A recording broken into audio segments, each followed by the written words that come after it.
แซ่บย่าง มาเด้อมาเด้อ แจ่วน้ำซีฟู้ด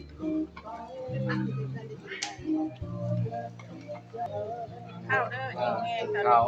ตอนเที่ยงเนาะพี่น้องกินข้าวกันเด้อแซ่บบ่ แซ่บ ตัวใหญ่ๆเนาะ แซ่บหลา โอ้ ย นะแซ่บบ่ นอนเลย โอ้สุดยอดเนาะหลายคนเนาะกินนำกันโอ้ยเป็นจะแซ่บๆเด้อ แซ่บแซ่บแซ่บแซ่บ แซ่บหลายกินข้าวเลยอ่ะงามเนาะสิ โอ้ยเพิ่นก็มานำเนาะมานำกัน แซ่บแซ่บ คน แซ่บ แซ่บ หัวหน้าล่างที่ได้หลาย เดียวอยู่เนาะโอ้ยกินเป็นจะแซ่บเด้อโอ้ยหิวข้าวแห้งนี่เนาะ เที่ยวข้าวกันยังไปรวมกันอยู่ท้องนาเพิ่นเลยค่ะ